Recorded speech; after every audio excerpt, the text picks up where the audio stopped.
Tindakan menolak secara total kedatangan Presiden Amerika Syarikat Donald Trump bertentangan dengan prinsip Hifz al-Aman iaitu memelihara keamanan dan maqasid al-amran iaitu pembangunan tamadun dalam maqasid syariah.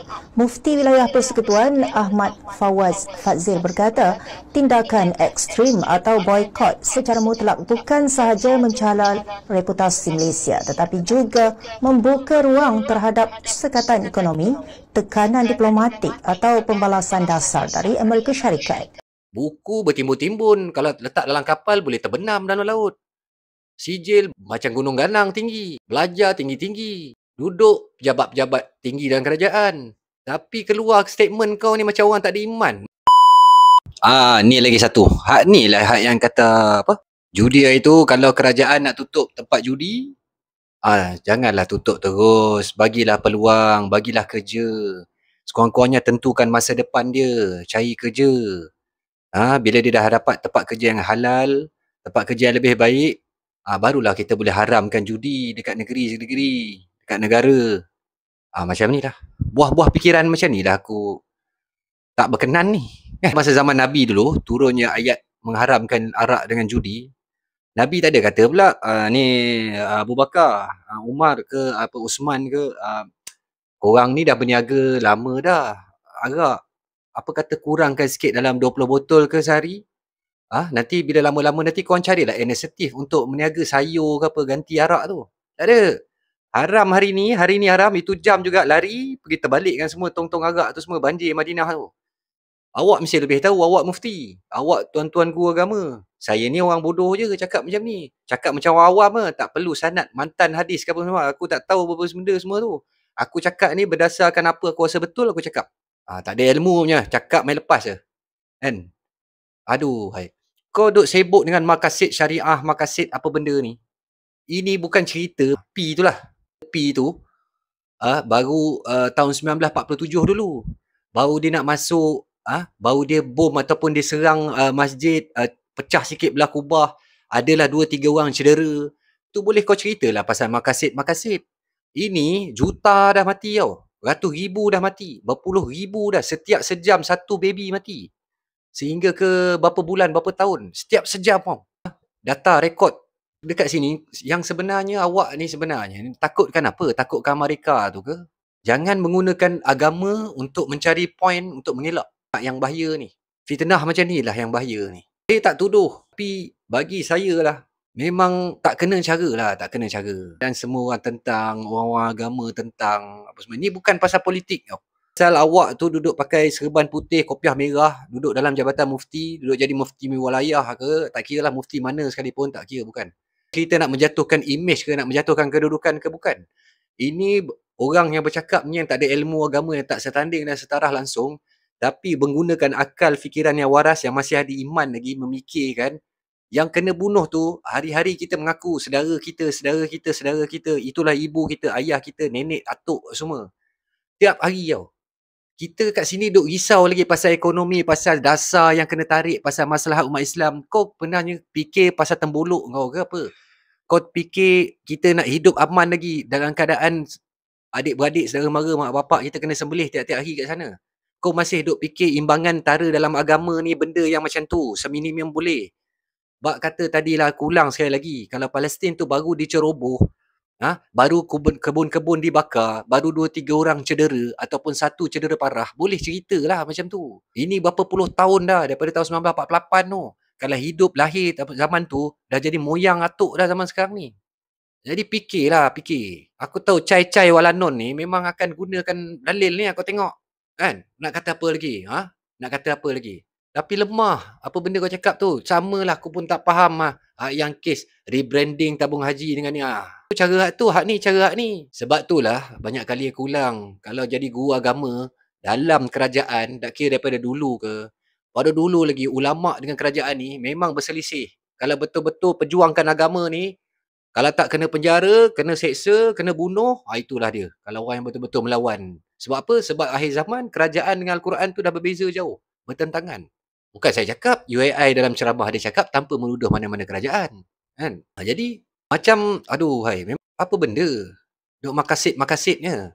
Apa faedahnya? Takut apa? Takut tercalar lah konon-konon imej Malaysia ni sebagai pengerusi yang tak nak buat ni. Ke sebenarnya nak jaga imej politik ke apa benda ni? Politik ke memang kau betul-betul bersungguh-sungguh? Kau bersungguh ke tak? Niat hati kau ni bersama dengan Palestin kan? Ke sekadar kau nak tunjuk dekat rakyat ke? Atas pentas tu semua fake wayang sebenarnya. Langsung tak ada pendirian. Macam Tun tu. Sampai umur 100 tahun masih lagi sama je dengan umur dia dulu.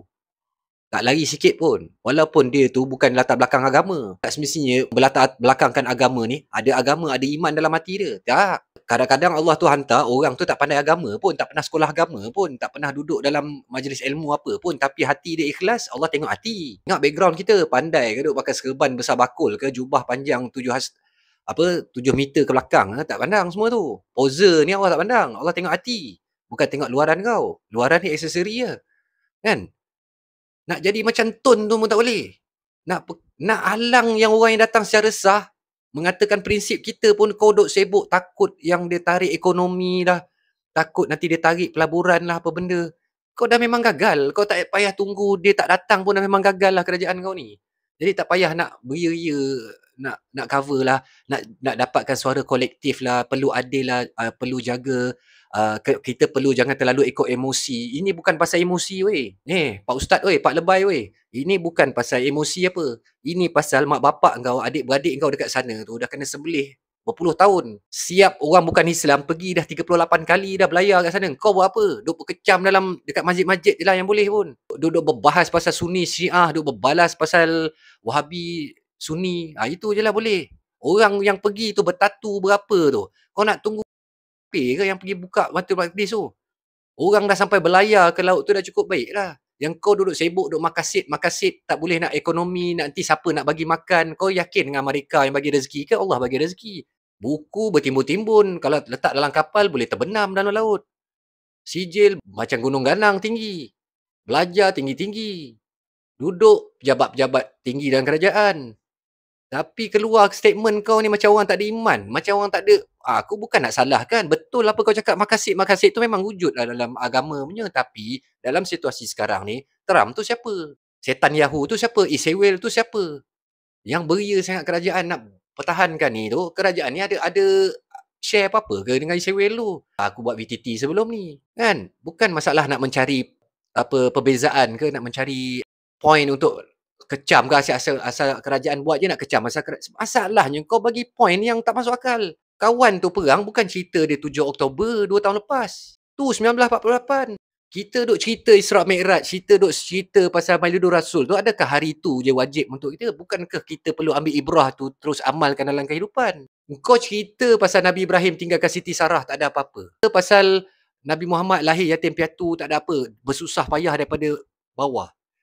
Engkau cerita perang Mu'tah yang 3,000 lawan perangan Rom Byzantine dulu, tentera dia 100,000 ditambah dengan sampai double 200,000. Kenapa Nabi perang? Nabi perang tu sebab utusan dia je kena bunuh. Satu utusan yang nak hantar untuk Islamkan ni, aku nak sekolahkan cerdik pandai, tuan-tuan semua ni. Perang, hantar utusan, perang, utusan mati. Nabi isytihar perang. Pandang sama sendiri sahabat, kita perang ni bukan dengan proksi Rom. Rom terus nak bantai. Pandang sendiri kalau iman tak kuat, kalau Allah tak bantu. 3,000 lawan 200,000, belas je syahid, dekat sana mati 3,000.